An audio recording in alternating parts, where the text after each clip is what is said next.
Amb el toc de campanes, la Llagosta ha iniciat el minut de silenci per les víctimes de la Covid-19 al migdia. Regidors i regidores s'han concentrat davant l'edifici de l'Ajuntament.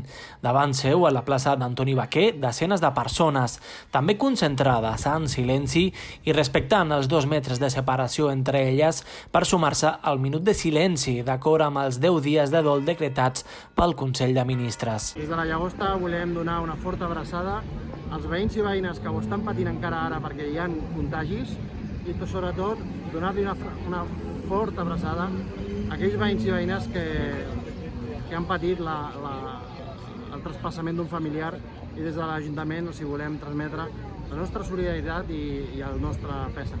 En acabar el minut de silenci, totes les persones concentrades davant l'edifici consistorial han fet un llarg i emotiu aplaudiment.